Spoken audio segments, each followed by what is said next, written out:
Or are you waiting for me? Okay. There we All right. Welcome to the Christian Dad podcast. Have you ever looked for a group of guys and thought, I'd like to have some relatable, fun, authentic Christian dads to hang out with? Well, this is that group. We value progress, not perfection. We're here to help, here to serve.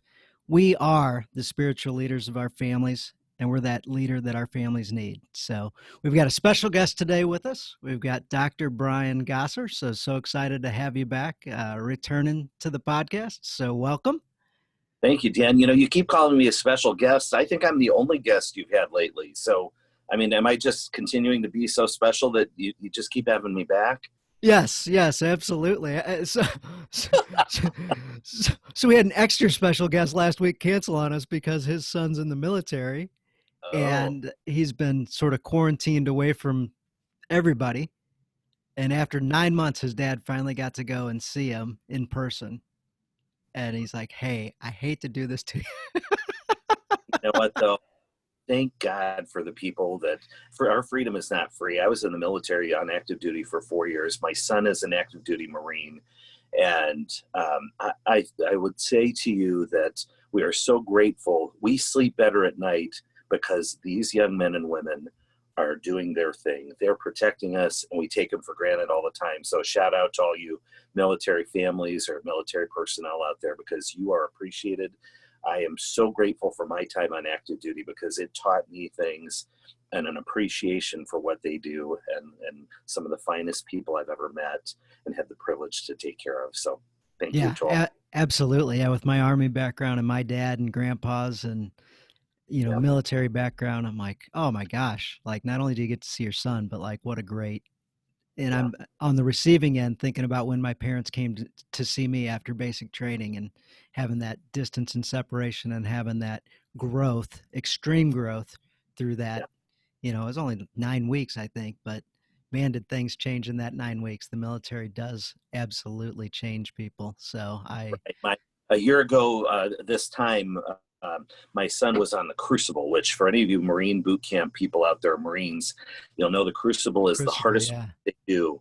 It's the hardest week of basic training. They pound on you continuously, very little sleep, very little, and it's going for 60 hours. I think it's pretty impressive what they do because they want to know that they have mentally, physically, and emotionally what it takes to be a Marine. And once they're done with the Crucible, that's kind of their official graduation. It's not, well, not the official, but it's, if you pass that, you're a Marine. Yes, absolutely. So So perfect. Well, we've got a topic that I think intrigues every 12-year-old boy out in America, if if not every guy in America may have been captivated by these three things, and no matter what age, these are three things that can really catch you, each one individually or all three at the same time. So, money, sex, and power. Like, right. Well, it's honestly, Dan, it's three of my favorite subjects. I love money, and sex is a wonderful thing. It's a God-given gift, and who doesn't like power? The thing about these three things is they're the three biggest stumbling blocks to following God and the Christian walk. And as Christian dads, we want to be good examples for our children. And these are three things that Jesus said probably the most about in the Bible. He's always talking about the rich people. He's always talking about, adulterers and sexual sin and things like that. And he's always attacking those that are abusing power, like the Pharisees. Just to give you a little taste. So when we think about why is it that God spends so much time, he spent 33 years on this earth in the human form. Jesus did. 3 of those years were public ministry. And of all the things that we have recorded of what he said, there's so many things about those three topics. And it's because those are the three biggest stumbling blocks that keep us from following. They're the things that we get tripped up by. Um, you know the so when we talk about these podcasts, I'd really like to kind of divide it up because there's so much to talk about for all three of them that I thought maybe today we would just hit the first one. We talk about money yeah, because yeah. That's enough to spend several hours on. We won't do that, of course, but and then I'd like to do like a subsequent podcasts on the sex and the power, because there's just so much here that we need to ponder. We need to take to prayer as dads, because when we're talking about forming and fashioning our children, these are the areas we really need to bolster them up. You know, we talked about discipline in the past. We talked about protecting them and being humble leaders.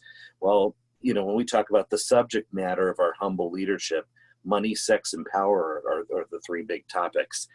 Interestingly, as we pray about these things, what are the remedies for these? And this is just to kind of wet your whistle a little bit. When we think about what are the remedies for money, sex, and power, it's basically the three promises or renunciations of the religious life: poverty, chastity, and obedience. I mean, you make it sound so sexy. Oh, I'm telling you, you know, we try, you know, we're trying to lure people in here. But I think the religious communities have it right, you know, because they've identified what the three big struggles are for human beings. And let's get it right out on the table right away. Let's accept poverty, try and live the life of poverty. Of course, we want to live a life of chastity no matter what our state in life is. Chastity is just really the proper use of our sexuality. And obedience, you know, it's if we're going to say that that Jesus is Lord and we really want to be followers of Christ, we have to obey. I mean, it's what we expect from our children. What parent would say, just do whatever you want. You know, this is what I want you to do, but you really don't have to do it.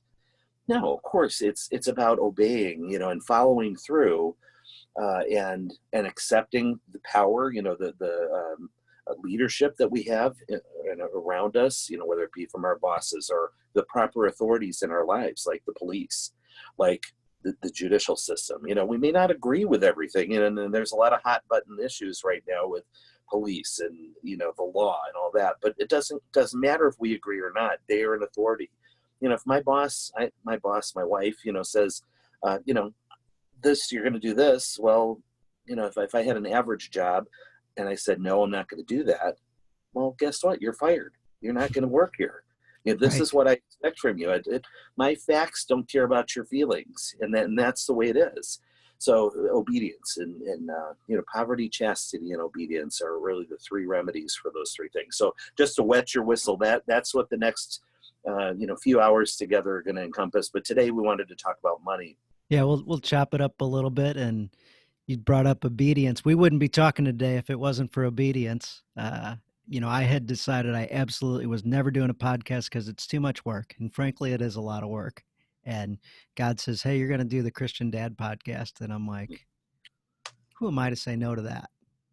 I'll accept the challenge, and love the fact that I get to talk to guys like you so I can learn and implement and, you know, just get to be a better Christian dad. So it's a nice accountability tool in my life. And then I get to share these conversations with other men, which then can help them, and then they can continue to share and create that ripple effect. So let's dive into money. Like, what did you ever have a thought about money that was just so wrong, and then a revelation came to you that you're like, can't believe I bought into that? Yeah, in fact, I was thinking just recently, Dan Luigs pays me so much to do this podcast that I probably can retire from my medical practice, because I'm a medical doctor delivering babies, and just go into podcasts full time from him, because it's so enriching to my bank account. Yes, that would definitely be a fallacy. With each podcast I do, I ask for an exponential amount more to be paid. So my first one, I got paid X amount of dollars. Then I got paid 10 times more. Now I'm getting paid 100 times more what I got paid for that first one. Yes. So yes. Zero, folks, for those on audio. That was our budget. If somebody wants to give us a bunch of money to pay the guests, I'll see to it that it gets dispersed to, you know, the other guests, the other more special guests. But, you know, one thing I thought about too, before we really kind of dive into this, how about if we start with a prayer with our dads? Because, you know, this is a topic that, you know, it's hard to talk about, you know, our finances. It's something we hold very dear. We're providers, and we need to really get some guidance from God. And I don't speak as an expert here. I'm just another dad trying to make do with what we have. And all I could share is my own experience and what I feel God's telling me through prayer. But why don't we start with a prayer? Yeah, let's do. The Father, Son, Holy Spirit. Amen. Lord Jesus, thank you for how you teach us and how you want to guide us. We want to ask for right order in our lives, whether it be money, whether it be sex, whether it be power. We want to know what you want, and we want to be guided by your wisdom, because truly you're Lord of our lives. The money that we have, the possessions that we have, are all yours. They're gifts from you, and we want to use them for your glory and not ours. So we ask for wisdom and really ask for a sense of humility so that we can change if you ask us to change, that we can really place this area under your care and your provision. We give you all the honor for it and ask that you help us to be good stewards of that which you give us. In your name we pray. Amen. Well, Dan, the one thing that I forgot, you were supposed to, I was going to cue you in on this. You were supposed to ask me how I'm doing. Oh, how are you doing, Brian? I'm doing better than I deserve, Dan. I'm doing better than I deserve. And I say that because that's like a Dave Ramseyism, and if we're talking about money, I always appreciate, and everybody has their own books that they read. I know Dave Ramsey is one of those guys out there that, he's like the Christian money guy, and he talks about a lot of these things. Through his program, a lot got revealed to me. So I facilitated a number of those, and it was so rewarding to see, especially the couples that suddenly things clicked and their lives got better when they enacted some money principles. Right. And I think he has a program. I certainly am not, endorsing that on this podcast, but there are a lot of. But you can. But I mean, okay, Dan Lewis recommends this, and I know a lot of financial planners and financial people that know much more than I do. Look to Dave Ramsey, because he has some basic stuff. I've read some of his books too, and found them to be very helpful in terms of how do you eat an elephant in little bites, and when you find yourself in a problem when it comes to money, how do you get out of that hole? How do you even begin to get out of that hole? It can be daunting. So he may be a real good resource for a lot of people. Of course, I feel it necessary to start with a little joke, okay? Because, this is a dad podcast. We have dad jokes. So I thought about this. This is a little story, a brief little snippet about a $1 bill and a $20 bill. I got to read it off my computer screen. Sorry. A $1 bill met a $20 bill and said, "Hey, where have you been? I haven't seen you around here much." The 20 answered, "I've been hanging out at the casinos, went on a cruise and did the rounds of the ship, back to the United States for a while when I went to a couple of baseball games, to the mall, that kind of stuff. How about you?" The $1 bill said, "Same old stuff. Church, church, church." So it's kind of like, we want our religion, but we want it real cheap, and so when we talk about money, I thought that was a good segue to start with. It's something that, we hold on to it real tightly. And I think it starts from the time we're kids, we're here's your dollar, take your dollar up to the counter and buy what you want. For a little kid, your money is your power. You can buy baseball cards, you can buy, and when I was a kid, we used to buy Atari video games. I know I'm dating myself here, but that was just, I had to beg my dad to get another Coleco on our family, but yeah. Oh boy, you're old like I am. I remember those in television, ColecoVision. Yeah. So, getting these games, and we would work hard mowing grass. We would do what we had, and we had our money, and we locked it up in a little bank or a safe or something. We were taught to really protect that it was very valuable, and it is, and money is something that, we can exchange for other things. In the olden days, they didn't have money per se. They would exchange one good for another. I'll mow, or I'll help you plow your field, and you give me some of the crop or whatever. They would exchange goods and services like that. But as a child, we grow up with these perceptions of money, and you want to have a lot of it, and so I happen to be at one of my favorite lunch places, Jimmy John's, right? where else but Jimmy John's to find some very profound money advice? Because as you grow up, you ask yourself, how much money do I really need? How much would be enough that I could really be comfortable? Because when you're older, it changes. It's a sense of security. You got your emergency fund that Dave Ramsey talks about, or you got your bills paid, or you don't. I mean, it's a real sense of security, if you're living month to month or not. And so I'm at Jimmy John's, and I see this thing on the wall, and the question it says is, how much is enough? It's a story called How Much is Enough? So bear with me for just a minute while I read this thing to you. An American investment banker was at the pier of a small coastal Mexican village when a small boat with just one fisherman docked. This is a great one, by the way. Inside the small boat were several large fin tuna. The American complimented the Mexican on the quality of his fish and asked how long it took to catch them. The Mexican replied, only a little while. The American then asked, well, why didn't he stay out longer and catch more fish? Well, the Mexican said he had enough to support his family's immediate needs. Then the American asked, well, what do you do with the rest of your time? I sleep late, fish a little, play with the children, take siesta with my wife, Maria, stroll into the village each evening where I sip wine and play guitar with my amigos. I have a full and busy life. The American scoffed, I'm a Harvard MBA and I could help you. You should spend more time fishing with the proceeds, buy a bigger boat, and with the proceeds from the bigger boat, you could buy several boats. Eventually, you'd have a fleet of fishing boats. Instead of selling your catch to a middleman, you would sell directly to the processor, eventually opening up your own cannery. You would control the product, processing, and distribution. You'd need to leave this small coastal fishing village and move to Mexico City, then LA, and eventually New York City, where you'll run your expanding enterprise. The Mexican fisherman asked, but how long will this take? The American said, about 15 to 20 years. But what then?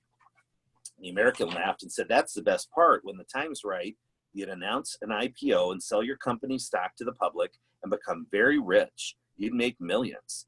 Millions, said the fisherman. Then what? The American said, then you'd retire, move to a small coastal fishing village where you'd sleep late, fish a little, play with your kids, take a siesta with your wife, stroll to the village in the evening, sip wine, and play your guitar with your amigos. And, I read this and, everybody just goes in there for the sandwiches, right? But I read this and I think we spend so much of our life trying to achieve something more, and it ends up being, it's not really what we wanted in the first place. What we really wanted was what we already had. And so I thought the title of this talk, this segment that we would talk about, it's a little edgy here, and I'm going to change one of the words here. Because since it's summertime, we go to the beach a lot. So I thought I'd call this "Quit Your Beaching. You Are Already Rich," or you're already beach. If you want to say that, okay? Because when we really stop and think about it, we have what we need. God has given us everything, and if we have to rethink and revamp our way of thinking to realize where true wealth lies. I recently had an opportunity. I have a 95-year-old grandmother, and she's lived long enough. She needed a heart valve replacement.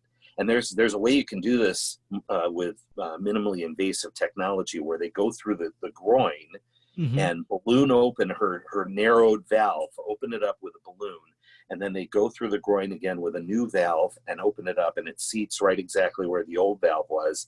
It's an hour-and-a-half procedure where before they had to cut the chest open and stop the heart, and it was a big major deal and long recovery in the hospital and rehab afterwards. It took an hour and a half. She went home the next day and there was no recovery. And she has a new valve in her heart, and she's got her energy back. She's 95. She likes to work outside in her yard. But this is a lady, my grandfather passed away in 1974. I was only 4 or 5 years old. She's been a widow for 46 years. She never dated. She never remarried. She was completely and entirely devoted to her children and her grandchildren. In fact, she got a job working up at the school cafeteria because she wanted to see the grandkids. Okay. Nice. She's lived on Social Security her whole time. She never had a lot of savings. She lives in the same house that they've lived in for 50 or 60 years. Okay. Well, this lady who objectively has very little wealth.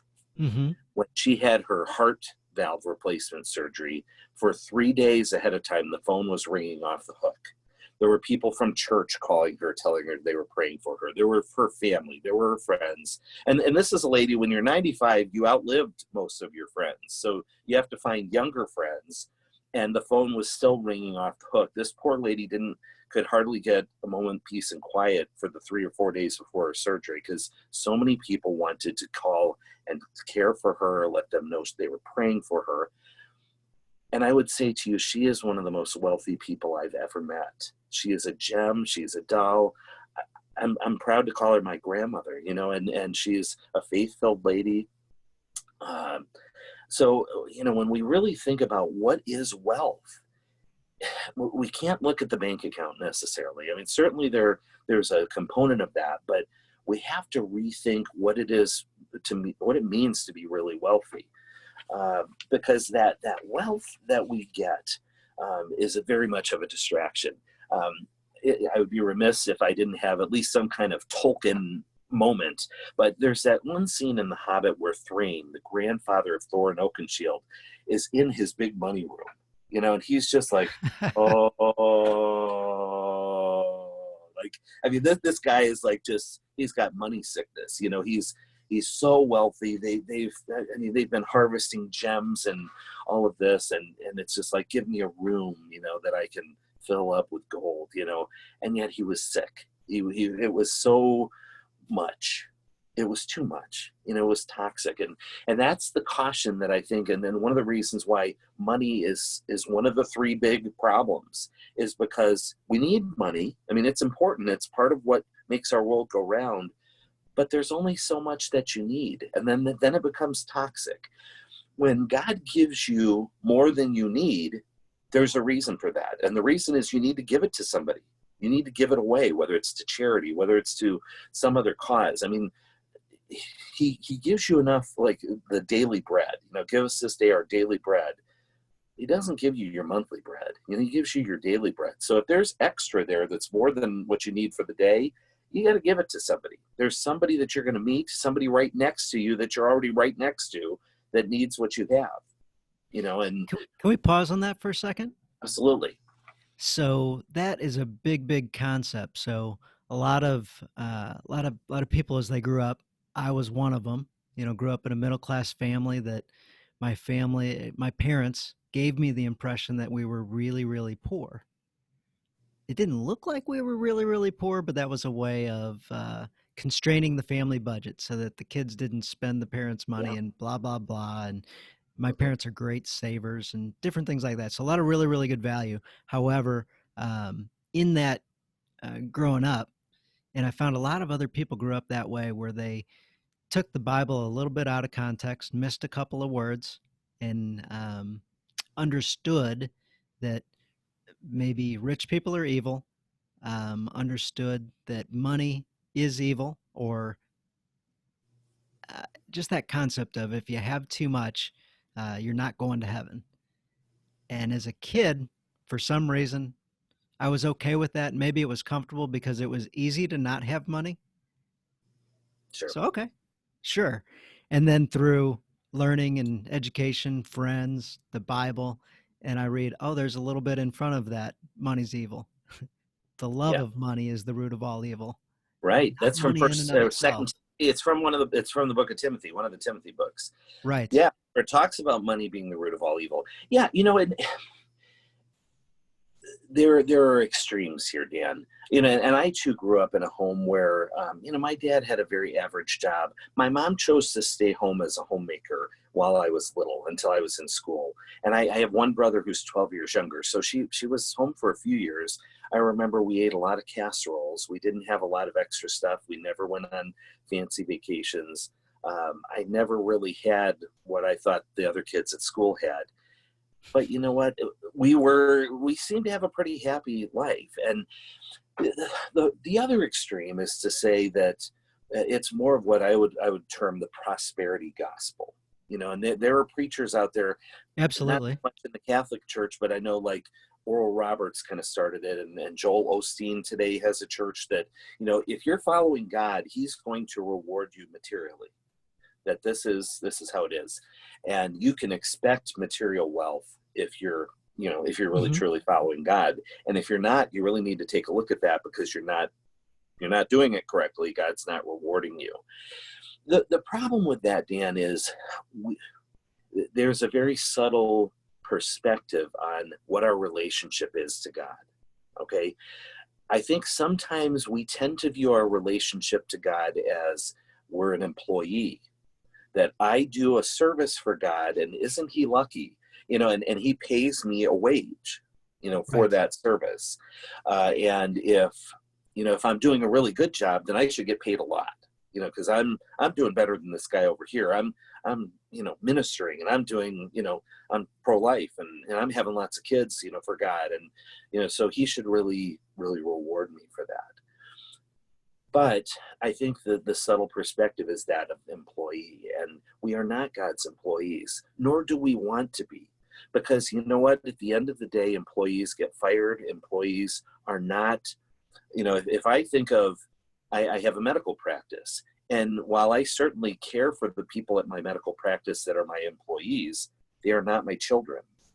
They are not going to inherit my entire practice, my entire wealth stream. Everything that I have is not going to them. It's going to my family. And that's how God is too. He gives us everything because we're his children. And children, I mean, if I were to give my children my checkbook and say, just go ahead and spend everything you want, that's not going to turn out well. I'll tell you that right now. Why?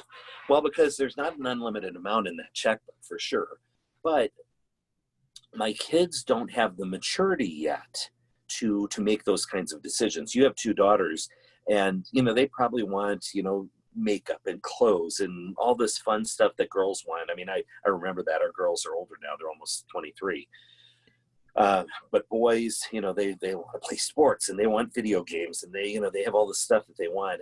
And if they were just to have an unlimited revenue stream, it's the next best thing. I get the next best toy, the next best iPhone, the next best. It's like, what's next? What's next? What's next? And we all know deep down that ends badly. It's not going to end, because we're not meant to have things, things are not the end of it all. It's a relationship with God.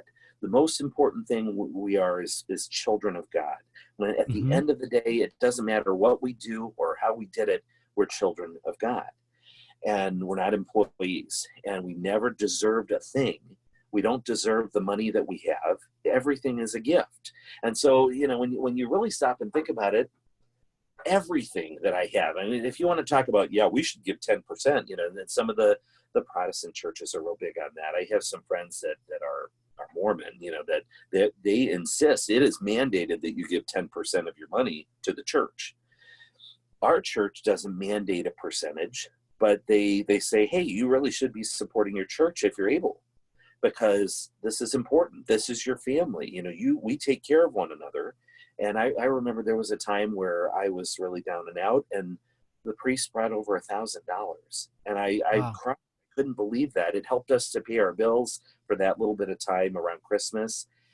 And I was so grateful that they did that. And I'm sure it was because somebody gave it to the church, and so now I try and give to the church. I have certain charities that I appreciate that I give. But you were kind of addressing, when we think about money, there are certainly abuses to money. And I think that may be something we can talk about for a few minutes. Some people use money in a very powerful way. They use it to control. And Yes. I can get a little personal with this. My dad was one of those, and I love my dad. God rest his soul. He's been gone 9 years now from lung cancer. But I think growing up, he didn't have a lot of money, and money was a way that he found he could control people. Hmm. And so, I was in college, and when you're in college, you're kind of a drain on your parents. He was helping me Yes. pay for college, and I That remember, $20 bill you mentioned earlier. yeah, You're always exactly. looking for another 20 out of the parents. Yep. Yep. Yeah, and I was always cognizant about how I appreciated so much how my dad helped me. And so I was always the one that would take 20 or 21 credit hours, like the maximum amount you could take. and I was working 25 or 30 hours a week at a part-time job, doing all this, I told him I was trying to get him his money's worth, because other people were taking 13 or 14 credit hours and having an easy schedule. And I was taking all these science classes and, the most I could take and still be full-time and not have to pay extra. And I remember one time my dad was just really frustrated with how much that was costing. And, he sent me this spreadsheet, and I didn't know this until he sent me the spreadsheet, but he had been kind of keeping track of how much he had been spending that semester. Like I had ripped my coat, and I asked him if he would help me buy another coat. I mean, this is not like go for beer and pizza. This was like basic stuff, yeah. But I think at the time it was $400 or $500, and he was really upset that I was costing him that much. Never mind that I had a 4.0 and I was taking 21 credit hours, and I was working part-time to pay for my part of my rent and things. Well, long story short, we had this big blowout over money and didn't speak for many years. Oh, wow. But it was this thing. It was this power trip that, and I found that sometimes I can be guilty of that too. How we view money is very much how we were raised in money. Like you said, you see it as a way of controlling things. And if you want this, you're going to behave, and that's not to say that it's bad to do that, but it's just money can be used in a very controlling way. And some of that is okay, but to some degree it's too much. It gives us an unhealthy view of what we can do for money. We kind of grow up thinking we can control lots of people with our wealth. And that's not what God wants us to do with our money. Yeah, on another podcast, Dan Laurie was on. Him and I both give our kids a set allowance every week, not for chores or anything, but just to manage. And we require them to put a little bit of money in a save jar, a little bit of money in a spend jar, and a little bit of money in a donate jar. So donate, spend, save. And, it just gives them some responsibility. They're still young, but, when we go to the store, hey, Dad, can I buy this? I don't know. How much do you have in your spend jar? Yeah. What are you saving up for? Those type conversations. So they start, well, how much does that cost? But anyway, gives them some construct of we use money for different things. And hopefully we're providing them that idea of first fruits so they understand that in a bigger way where they're, but as I was growing up, I didn't like the concept of first fruits. Somebody else was trying to control what I did with my money, and I wanted that control. Right. I was driving through a friend's neighborhood, and I saw this little girl that had a lemonade stand, as it always happens. I highly recommend everybody stop at those lemonade stands. Oh, yeah. You have to. That is supporting the local economy in a way that's necessary. in the greatest way, yes. The greatest way. So I stopped at the lemonade stand, and I walked up to the little girl. Her mom was sitting right there with her. And I said, "How much lemonade do you have?" She's like, "Well, I got, this much left." It was a 2-liter bottle. It wasn't even homemade lemonade, but that's okay. But it was like most of a 2-liter bottle left. And I said, "Okay, I'll make you a deal." Because this was almost the end of the day. I said, "I've got a $20 bill here. How about if I buy all the rest of your lemonade? But here's the deal. I want you to keep $10 of this for you, and I want you to give $10 to somebody at church that needs it more than you." And her mom just looked at me and teared up because, this was to them, it was a lesson on money. Because, there is, I think one of the most powerful things we can do for money is give it to somebody that needs it more. It puts it in perspective for us because we often think we're the ones that need it the most. And there are people right next to us in church, in school, in whatever, at the bus stop. I don't care. God is going to put them in your life. And if you got that extra money, he's wanting you to give it away. And it is powerful. It is powerful to give that money away because, one, it releases the clutch of money on our soul. And it's acknowledging the fact that this is a gift from God, and it's not meant for me, it's meant for others. And so yes. This was beautiful. And I actually followed up with all this COVID-19 stuff. They hadn't been going to church, but her mom promised me that the week they go back to church, she was going to give that $10 to somebody that needed it more. And I can't tell you the good that did for my soul. You know, Oh, I mean, that absolutely. was $20 for me. To her, that was $1 million. You know, that, Yeah. you And know, you felt that sense of, hey, something happened, and that yeah, gratitude and made your day probably, yeah, well, not just was the highlight of your day, that's absolutely. potentially the highlight of a 6 month or a 1 year. Like that was a Yeah, big deal. I yeah, had a buddy of mine, and he does that. He has his kids, and he's like, has a 20 with him at all times. And whenever they see something, and they try to kind of anonymously get this 20 into somebody's hands that looks like they really need it, and they try to observe from a distance so that the person doesn't see who and yeah. so he's seen people cry, and his kids are like, Dad, why is this $20 affecting them in the way that it is? Quick Kurt Warner story for you. Hmm.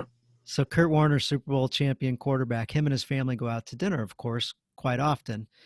And one of the things they do when they go out to dinner is they look for that family or person or whatever that could use a little something. And they usually try to buy them dinner anonymously. And the week of the Super Bowl, when he was with the Arizona Cardinals, they were playing the Pittsburgh Steelers, and they see this family just full of joy, just happy as can be and everything else. And for whatever reason, one of the kids picked that family, and like they all unanimously said, "That's the one. Let's bless them today. Let's buy them dinner." Turns out it was one of the defensive linemen on the Pittsburgh Steelers families. So the guy that's gonna potentially sack Kurt Warner Yeah. and hurt him, and that family found out that it was Kurt's family that bought all kind of backfired. It was funny, but Love your enemies. Love your enemies. yes, love your enemies. But I like that story from Kurt, and it was, had Yeah. that not have happened, that example might not have been spread around, to look for those and have a plan. It's kind of neat to have a plan of what you do with money and how to help others and stuff. So I have my kids try to keep an eye for opportunities like that. So it's pretty neat. Well, when it comes to power too, many of us may have lent money to others, and this was something that I thought about too. I've had opportunities over the years to really help. I had one friend that she was going to get kicked out of her townhouse because she had some back um, assessments for the homeowners Yeah, association, or yeah. there was something, and legally they could kick her out of her townhouse. Wow.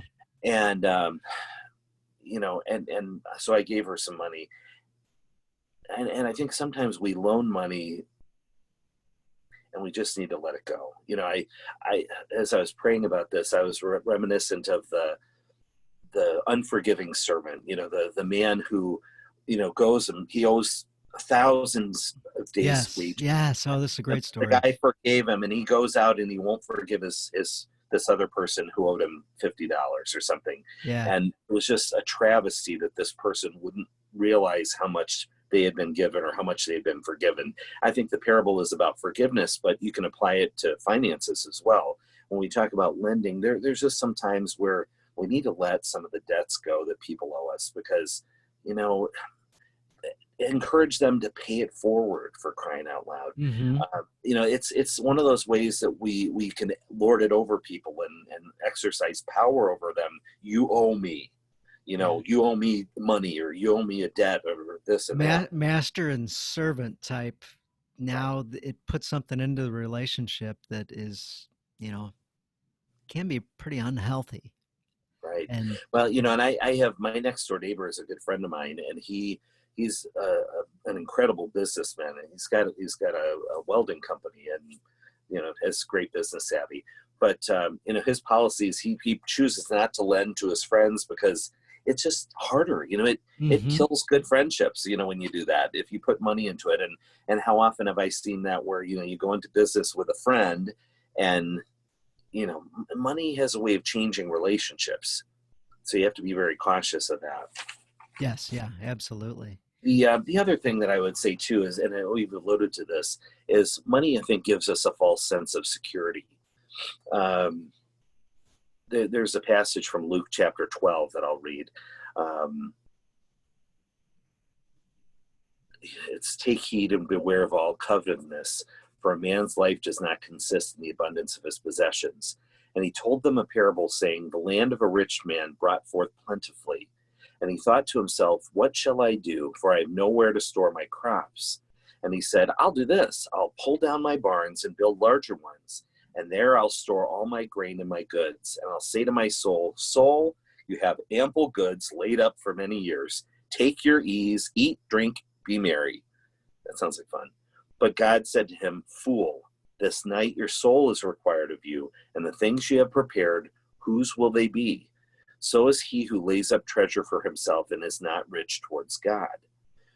So, we sometimes put a lot of trust in our bank accounts. Like, this is going to save us. We have this sense of security. If everything else goes to hell in a handbasket, I've got a 401k, or I've got a security fund or an emergency fund or this and that. And I don't want to say that those things are not important. We should be responsible and good stewards of what God gives us.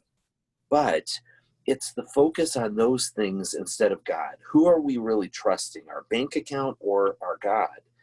Because if we're putting something in place of God, there's a word for that. It's called idolatry. Idolatry, absolutely. Yeah, we can absolutely worship money. It's right. Very easy to do. That, I'm sure that's what Thrain, the grandfather of Thorin Oakenshield, was doing. He was so enamored with everything that he had that, that was idolatry right there. And it's a sickness, and it's not what God has for us. Yeah, I remember growing up as a kid, and can I get a nickel raise, a dime raise an hour? I'm climbing the corporate ladder, and then it was, gosh, can I change companies for $3,000 a year, or whatever the numbers were, but they were so important, and, got in the way of the relationship with God. Speaking from personal experience, like it was not good. Yeah. The other thing too is, as far as abuses of money, is the whole concept of debt. I mean, have you for a second just talk about that? I mean, people, in the financial world that, they come to you and they have $20,000 in credit card debt. I mean, you just watch Dave Ramsey for half an hour and you hear about all the debts people are accumulating. Here, I'll give you a simple, easy scenario. Okay, yeah, keep going. And so when I was in college, I got a credit card, and the credit card had a limit on it. One of my other dumb buddies thought it would be a great idea for us to get credit cards together, so we did. And this credit card had, I think maybe a $2,000 limit, if I remember right, back in the day. And I always kept a good, healthy amount on the credit card. And at the same time, with student loans and different things, I'd have that money in my savings account. And I always wanted to never pay that credit card off, and I was pretty much a fan of paying the minimum payments on the credit card or just over, so that I could keep a healthy amount of money in the bank account. And I didn't mind at all having $1,000 or $1,200 on the credit card with the line of $2,000. So I always had some money available on the card, and always had enough money to cover the debt in a savings account. So I might have had $1,500 in the savings account and owed $1,200 on the credit card, paying 18% interest. Oh my gosh. So Brian, let me ask you a question. That's a great deal. 18%. Wow. I've got this investment. It's 18% guaranteed, and it's triple tax free. So you don't have to pay state, local, or federal on it. Are you interested? I'll take that any day. So what a dumb college kid I was, thinking my security was my savings, and it was okay to have this. And my banker aunt says, "What are you doing?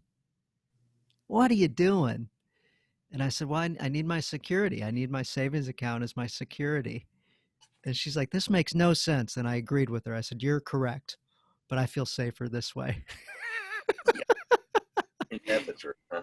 Had I just consulted my rich aunt and said, "Can I borrow some money from you at 5% or whatever?" But man, was that dumb. And I run into people that make decisions like that all the time, because and they don't listen to the counsel of others. So find your savvy financial friends and ask them a few questions and have them look a little bit. Had I I paid attention there.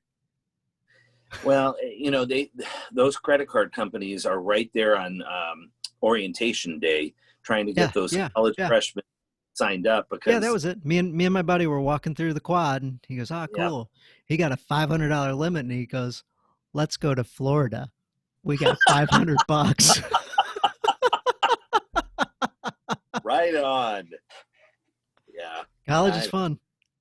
yeah, it's I think the whole concept with that is it's a bunch of people that didn't really think things through.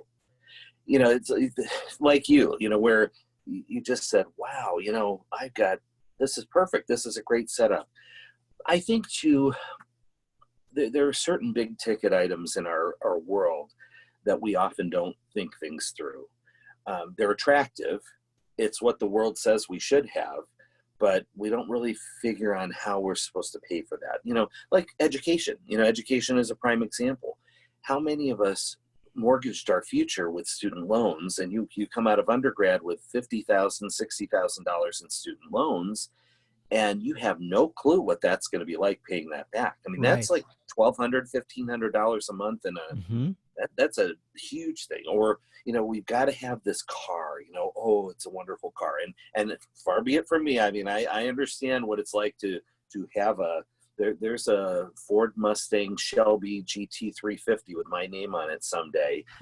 I want that car. It's like yes, it's a little bit of an Yeah, an yeah. obsession in my life. I like that car, okay, but I've tried to talk my wife into it because it's a holy car. It's white with the blue racing stripes, so it looks like Mother Teresa's outfit. It's a holy car, and I've told my wife we need it because we want to get to church on time. We don't want to be late to church, so this will help us to drive a little faster to get to church on time. The other thing is this is an evangelistic tool, that we're gonna, share the gospel with people because, I'm not a car guy really. The reason I want this car is to utilize. Is if anybody can drive a stick shift, I'll probably let them drive it. And as we're driving, I'll say, hey, what's the most important part of this car? And they'll fumble around and say it's the V8 526 horsepower straight crank. Oh yeah, I'm like no, it's not that. When God looks at that car, it's the driver. The driver has infinite worth, not the car. The car is not worth anything really in God's economy. It's you. You're Yep. worth everything, and it reminds me of a story too of and just recently I was driving around and I came upon these gentlemen that were collecting money for homeless people, and they were also collecting it for prostitute recovery to Oh, try and sure. help Yeah, yeah, get yeah. prostitutes off the street. And I remembered hearing a story about a bishop that was walking down the street one time, and he saw this woman who was clearly a prostitute. He was walking with his friend, and he walked up to the prostitute and said, "Hey, how much you charge?" And his buddy was just blown away, like, "Oh, Your Eminence, please, not now. This is scandalous, And she's like, "Oh, $50, $50." He said, "Not enough." She said, "Oh, did I say 50? I meant $100. That's what I meant." "Nope, not enough for you." "Oh, did I say 100? I meant 200. No, no, that's still not enough. And then he proceeds to share the gospel with this woman and tell her about how she was worth the King of Kings and the Lord of Lords dying on a cross for her. And she had never heard that before, and she wept Oh, because wow. she had been selling herself for $50. Mm-hmm. you know and it's like that car. I mean, who cares about the car? We sometimes have to kind of sort things out. There are things that we need and there are things that we want. And sure, it would be nice to have a fancy car, this Mustang or whatever, or an education from a name brand school.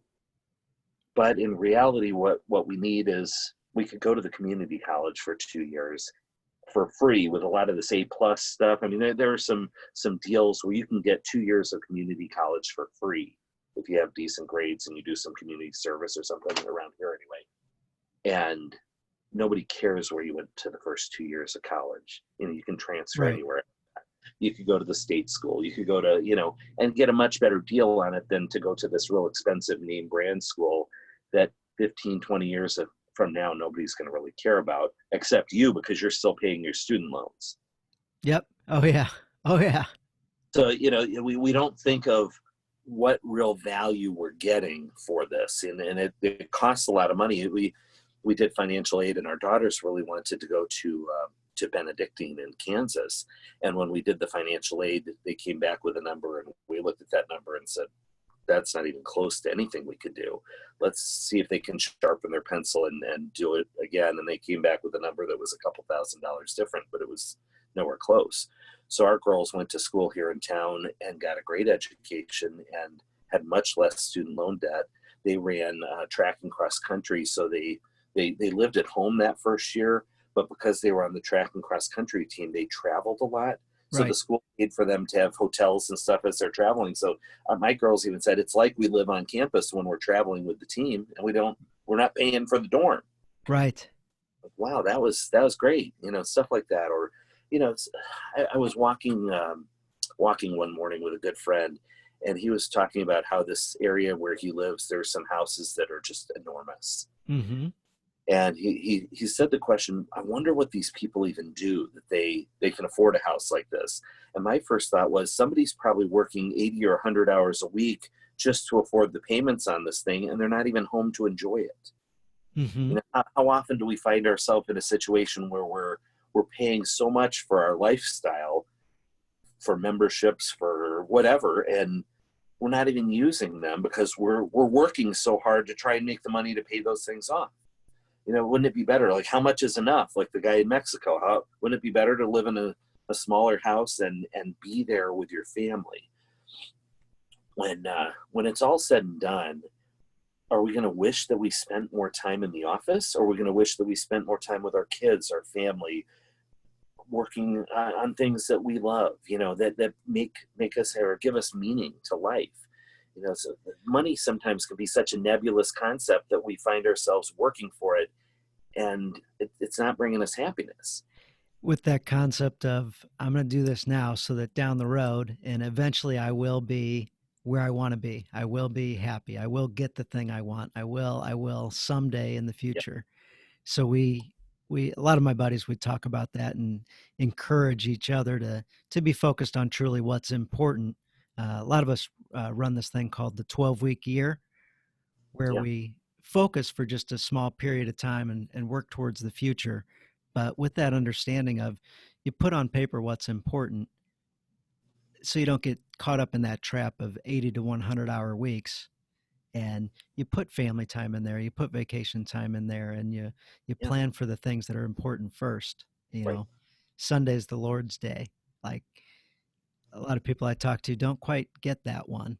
They've got other things they do on Sundays. And anyway, I've been really focused on that for about 12 months. It's been about a year now of setting aside that day and doing things differently on that day, all day, not some of the day, but the whole day. So yeah, and then earlier we're talking about money and how that lack of or abundance of and all that. Something I learned over the years is that it's just a tool that's given to us.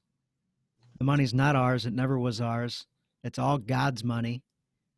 And it's our job to be good stewards of it. And when we have an abundance of, like, as you said, find good causes, donate it.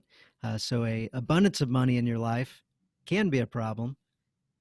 And one of the things you should do with it is absolutely help solve problems for others and find the areas to kind of, like you did with the lemonade stand. Yeah. That may have changed a family. Maybe so. God, glory to God.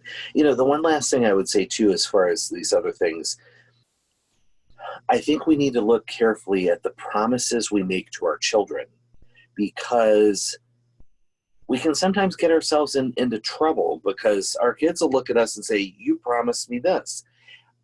My one daughter was very disappointed that she didn't get to go to Benedictine. She really wanted to go there. And it's a great school. I would have loved to have sent her there. It's a good Catholic school. But we couldn't afford it, and so, and growing up, I never promised that I would pay for the children's college, even though I'm a doctor and I knew I was going to be a doctor. We have a bunch of children, and there is no way. I mean, I paid for my own school. I worked very hard and I had a skin in the game. And I was, like I said, I was taking 21 credit hours and working 30 hours a week at my part-time jobs Yeah. when all my buddies on my floor were out drinking on Friday nights, and everything was given to them and they didn't appreciate it. And I think I did better as a result because I was more committed to it. I had more ownership of it rather than my parents just jumping in and providing everything. So, it's not wrong to want to give your children good things, but when we give them everything they want, I think we do them a huge disservice. We turn them into spoiled brats, and we don't want to do that. Absolutely not. Yeah, we need to deny them. We need to discipline. Right. Absolutely. Because you love them, and you want to teach them that money is not the end all be all of there are more important things.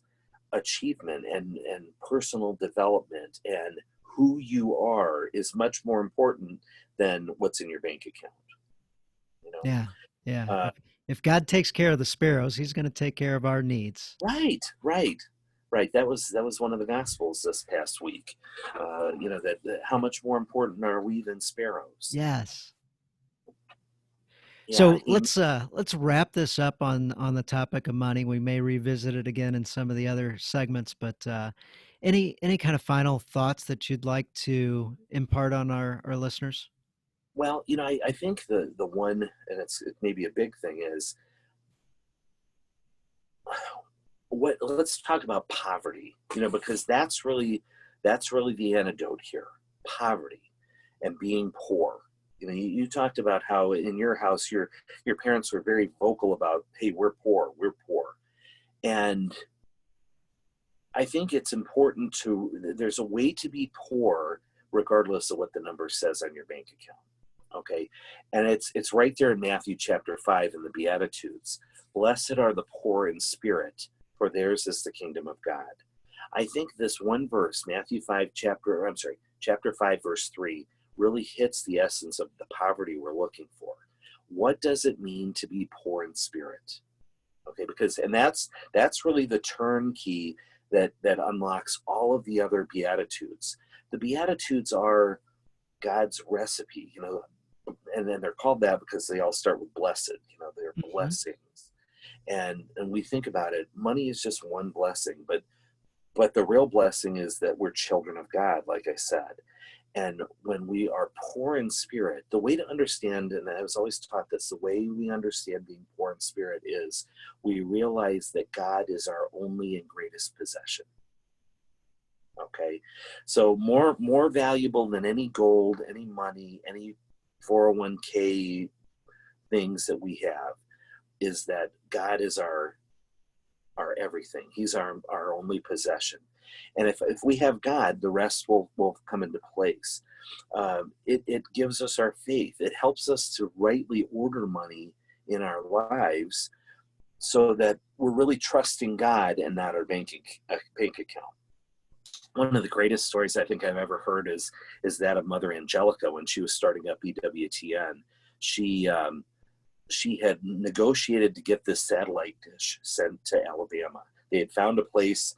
God told her exactly where this place was going to be. And she negotiated with NBC or one of the networks to get a satellite dish brought down. It was going to Wow. cost $1.5 million to get this thing. She had no money, nothing. Okay. And the deal was they were going to have to come up with $600,000 on delivery. The guy that was delivering it was going to get a check. Okay. So they're waiting, and here comes the truck down the lane, and the guy's there with the thing, and she's giving him cookies, and she's trying to distract him. So maybe he'll forget to ask for the check. And of course he says, no, I need this, or I can't even unload the satellite dish. I need a $600,000 check. And she says, okay, I'll be right back. She runs to the chapel and gets all the sisters. Sisters, we got to pray right now. Mother says, pray. They're all down there praying. Lord, Lord, Lord, we need this money. You told me that this was what you wanted. You're going to have to come through. If this is really, truly what you wanted, do something. So half an hour goes by, nothing. It's not like money's dropping from the roof of the chapel, right? So she's like, okay, I guess I'm going to have to go out and talk to this guy and tell him he's going to have to leave. She walks out the chapel door. One of the sisters runs up and says, "Sister," or mother, "there's a man on the phone that's insistent he speak with you." She gets on the phone, and he says, "Mother Angelica, my name is so-and-so, and I want you to know I read one of your brochures about what you were doing 6 months ago, and it totally changed my life and my marriage. And I'm sitting on a yacht in the Caribbean, and I wanted to make a donation. Would $600,000 be okay?" And she says, "Let me check." "Yeah, send it over." And he wired it Oh my that goodness. minute. He wired it to her bank account, and she wrote a check for that thing, for the satellite dish, on the spot. And, when we really are following the Lord and doing his bidding, the money part is the easy part. I thought about some of the projects and thought about, what is God calling me to do to help with the poor or to help with the needy? If he's really calling us to it, he's going to provide everything that we need.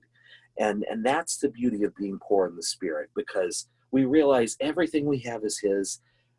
We don't need anything more. He will provide. And if it doesn't get provided, he must want us to do something else. And how amazing it is to serve God in this way. I'm just trying to look here. The other things that we need to do in terms of detoxing, tithing. You mentioned tithing. Tithing, absolutely. Giving to That's a hard one to wrap your head around for a lot of yeah, us, and I struggle with it for years. Still yeah, do. yeah. But I think it also involves just opening our eyes. One morning I was getting off my work shift, and I had to go to Walmart because there was something that I needed that I didn't have, right? Because I get everything from Walmart these days. And I'm getting out of the car, and this man approaches me for money. And he looked like he was hungry and a little out of sorts. So I asked him if he wanted to go to breakfast. I was going to take him out to breakfast, and he said no, he didn't want to. And with all these restrictions, I don't think I could have gone to breakfast with him anyway. But as I find out more about him, he had just gotten out of jail. He was from one of the local prisons. He had been in Yeah. prison for 15 years Wow. and had gotten out the day before. And they give him the clothes on his back and turn him loose. Go back to wherever you came from. Mm-hmm. And here he is in the Walmart parking lot talking to me. And as I talked to him, I got the sense that he had nothing. So God put it on my heart. We need to go in, and there's some basic needs that this man has. He needed underwear and socks. He needed some pants and shirts, just a couple of outfits. I mean, he's going to interview for a job. So I thought he needs some clothing to interview for a job. He needed some toiletries and a phone, and so I think all in all, Dan, it was pitiful how little I spent on him. Okay, in my economy, in my world. I had worked the night before, and I think I did an hour or two of work out of the 12-hour shift that I was on, and I slept for 6 hours. I made more sleeping during that 6 hours than I spent on him, just to give it perspective. Yeah, yeah. And this guy was looking at me like he had won the lottery. Well, yeah, in his world, he just did. He did. If that doesn't instill a little gratitude in you, you have a problem. Because for me, that was effortless. For him, that was life-changing. So we're walking out of the Walmart there in Kirkwood, Missouri. And I said, listen, I don't even remember his name. I'm like, listen, here's the deal. There is a catch here. I want you someday to pay this forward. And he says, brother, someday when I'm rich, I will pay it forward. And I said, I call BS. You see all this stuff in this cart? This is just stuff. This is nothing. You're loved by your family. You have gifts that God has given you, and you're loved by the God of the universe. You're already rich. That's why I was saying, what was the topic here? Quit your beaching. You're already rich. It was because of this guy. You're already rich, people. You're already rich, dads. And if you can just change your focus a little bit, you'll realize it. And you'll start giving from your true wealth. Because our true wealth is not our bank account. It's the grace of God that we've been given, we can become vessels. We can become pipelines of grace to these other people. That's true wealth. And that's true happiness. And that's stuff you take with you. That guy, you fool, this night your life will be demanded of you. Well, you know what? Nobody can take that from me. I took Jesus shopping at Walmart, and nobody can take that from me. No, not at all. Yeah. What Yeah. Mind blown, mind blown. And one last thing that I would just say too um, about wealth. We've said it before. It's not wrong to be wealthy, but I think if you look at money, let's think of it the way Saint Ignatius of Loyola. I'm kind of an Ignatius nerd. His first principle and foundation: man is created to praise, reverence, and serve God, and by this means to save his soul. Everything else is ordered to that end. So, our lives are really in service to God. But he wants us to have a sense of, he called it indifference. We shouldn't want wealth. We shouldn't want poverty. We should want whatever God gives us, because that's what he wants for us. But with that being said, and it's a big, big what, to whom much is given, much is expected. For those of us that have been given extra money, don't become like Thrain, the grandfather of Thorin Oakenshield, who was so enamored with his wealth that it poisoned him. Because too much wealth is toxic. You've got to give it away. If God gave you a lot, you're supposed to use it to help somebody. Yes. Yes. The more responsibility, it's a whole nother level. So our true worth is based on our relationship and belief in God and our relationship and growth there. So that's Yeah. it. That's everything. So, if you're, I guess the last thing is how do we budget? That's the fun thing. My wife always says, "Hey honey, what should we talk about tonight?" I'm like, "Let's talk about the budget." It's pretty much a conversation killer, because oh, that's exactly what we want to talk about. But I think what we really need to do is we need to prayerfully sit down and, like you were saying before, make your priorities. What's important? If you want to be really humbled, open up your checkbook, because you'll really see what's important to you based on what you spend your money on. Or look at your bank statement. What do you spend most of your money on? Is it, the old adage, this I think it was Chesterton was walking down the street with somebody one day, and this guy came up and he handed him all his money. And his friend said, he's just going to go spend that all on beer and cigarettes. And Chesterton said, well, I had to give it to him before I spent it all on beer and cigarettes. And, it's like, what are we spending our money on? If it's beer and cigarettes, maybe we need to make some different choices. Maybe God's asking us to make some different choices. Our money is supposed to protect our families. You're the insurance guru. We talk about life insurance or disability insurance or long-term care. Shout out to Dan Lewis, who markets all this stuff. But it's a way we protect our families. There's a certain amount that we do need to be responsible towards our families when it comes to money, and insurance is one of those things. Our tithe we talked about, but I think taking a minute and taking your bank statement to prayer. Who does that anymore? It's usually the Bible or some holy book, but this could be an important source of prayer for us. It's funny you bring that up, because that was actually what I always like to end out with: a challenge. Guys like challenges. So this one's a tough one, guys, but I challenge you. And that was the challenge that I had thought of prior to you even bringing it up. But look at your bank statements, your credit card statements, wherever your money flows. That's where your intentions are. That's truly what's important to you: money and time spent. And that's what's important to you, and that's what your kids are going to see as well. So take a look at that and evaluate: are your priorities in line with where you're spending your time and money? So look at the money side of it this week and see where it goes, and see if maybe you need to shift a few things, and then next week put those things into action. Awesome. Dan, I can hardly wait to talk about sex and power. This was a good installment on money, but As an obstetrician, sex is kind of in my wheelhouse. So Absolutely. So this will be fantastic for the next one. So yeah, I'm looking excited to talk about sex with you, being in the sex business. that's right. I'm a regular Dr. Ruth Westheimer. Well, thank you again, and I can't wait for the next time. All right. Thanks, Dan. I appreciate your time. God bless you. But God bless you.